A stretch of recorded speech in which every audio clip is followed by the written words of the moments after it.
Welcome to another episode of Crime Wave AI, where we dive into the shadows of history's most perplexing mysteries. Today, we journey deep into the icy wilderness of Russia's Ural Mountains to unravel the enigma known as the Dyatlov Pass Incident, a case that has haunted the imaginations of investigators, storytellers, and conspiracy theorists for over 60 years. Let's set the scene. It's late January 1959. A group of 10 hikers, all students and graduates from the Ural Polytechnic Institute, are preparing for an expedition into the remote Ural Mountains. Their goal is to reach Mount Otterton, a trek that would test even the most seasoned adventurers. They were young, vibrant, and full of life, eager to conquer the challenge ahead. But what they didn't know was that 9 of them would never return. The group was led by Igor Dyatlov, a 23-year-old engineering student who was well-versed in the harsh realities of winter trekking. Alongside him were Zinaida Kolmogorova, Rustem Slobodin, Lyudmila Dubinina, Yuri Krivonishenko, Alexander Kolovatov, Nikolai Thibaut Brignol, Yuri Doroshenko, Semyon Zolotaryov, and Yuri Yudin. The latter, Yuri Yudin, would be the only one to survive the expedition, as fate intervened and a sudden illness forced him to turn back early, a decision that ultimately saved his life. The group set out on January 27th, filled with excitement and determination. They were well prepared, carrying with them the necessary gear, supplies, and, importantly, their sense of camaraderie. They documented their journey in journals and photographs, capturing the beauty of the landscape and the joy they found in each other's company. But as they ventured further into the wilderness, the terrain became increasingly challenging, and the weather grew more severe. On January 31st, they reached the edge of a highland area, and on February 1st, they began their ascent of what would later be called Dyatlov Pass. The weather was turning, with strong winds and heavy snowfall making progress slow and arduous.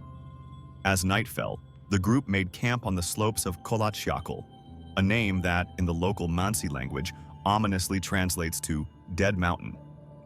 This would be their final campsite. What happened next has remained one of the most enduring mysteries in modern history. When the group failed to return as scheduled, search and rescue teams were dispatched to find them. On February 26th, rescuers discovered the group's tent. What they found was beyond comprehension. The tent had been cut open from the inside, as if the hikers had frantically tried to escape. But escape from what? The scene was eerie. The hikers had left the tent in various states of undress, some without shoes, others wearing only socks or underclothes. Despite the extreme cold, they had fled into the night, leaving behind their boots, coats, and supplies. The first 2 bodies were found at the edge of a nearby forest, beneath a large cedar tree. They were barefoot and dressed only in their underwear, with traces of a small fire nearby, a desperate attempt to stave off the deadly cold. 3 more bodies were discovered between the tent and the cedar tree, as if they were trying to return to the campsite but succumbed to the elements before they could reach it. These bodies also showed signs of hypothermia, the tragic outcome of exposure to the brutal cold. But it was the discovery of the final 4 bodies, 2 months later, that deepened the mystery. These bodies were found buried under several feet of snow in a ravine further into the forest. Unlike the others, they had suffered severe internal injuries, fractured skulls, broken ribs, and in one case, severe chest trauma that was likened to the force of a car crash. And yet, there were no external wounds, no signs of struggle, nothing to suggest what could have caused such devastating injuries. Even more perplexing was the discovery that some of their clothing contained traces of radiation, adding yet another layer of confusion to an already baffling case. So, what happened on that fateful night? Over the years, many theories have been proposed, each attempting to explain the bizarre circumstances surrounding the Dyatlov Pass incident. Let's explore some of the most compelling. One of the earliest theories was that the group had been caught in an avalanche.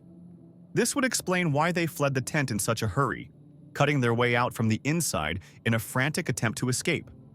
The theory suggests that the weight of snow caused the tent to collapse, and fearing they were about to be buried alive, the hikers fled into the night. But this theory doesn't hold up under scrutiny.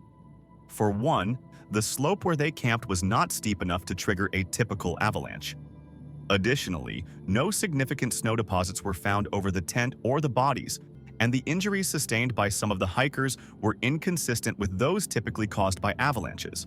Another theory points to a rare natural phenomenon known as infrasound, low-frequency sound waves that can be generated by wind passing over the mountains.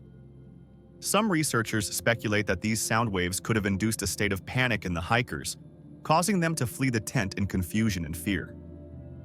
Infrasound has been known to cause feelings of unease and dread in those who are exposed to it, and in extreme cases, it can lead to disorientation.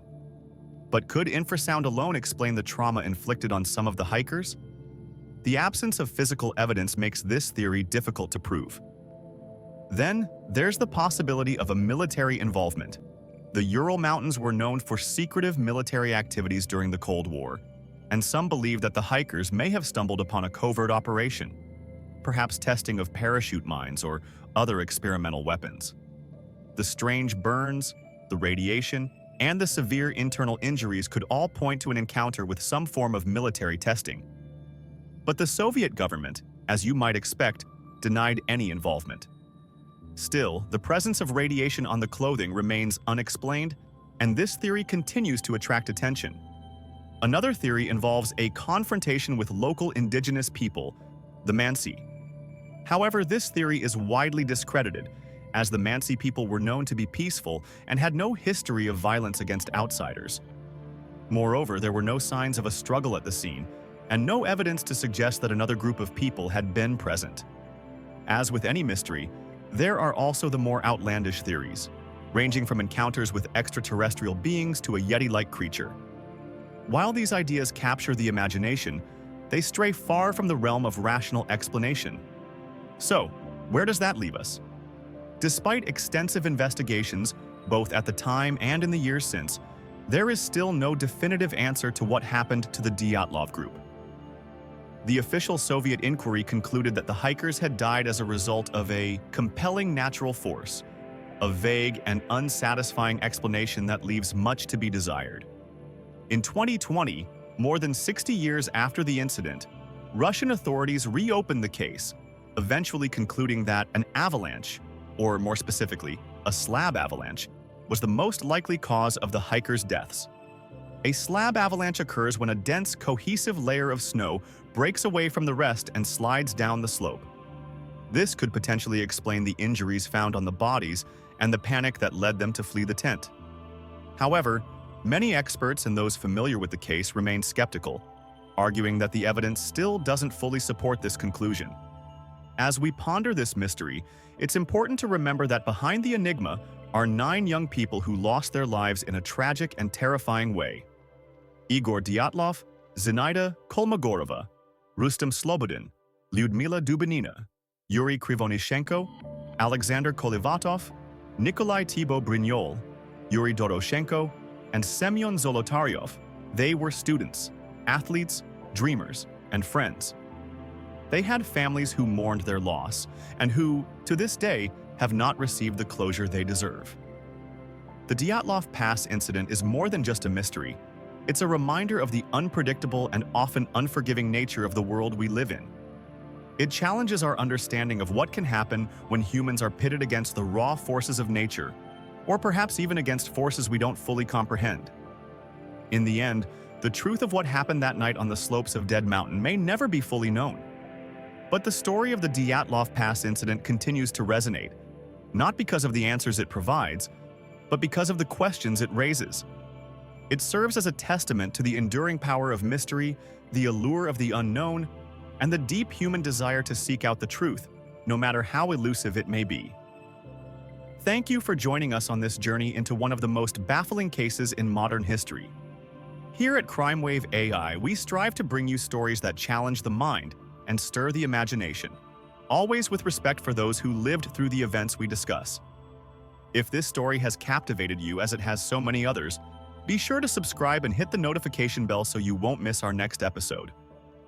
Together, we'll continue to explore the darkest corners of the human experience, always searching for answers, always questioning, always learning. Until next time, stay curious, stay vigilant, and above all, stay safe.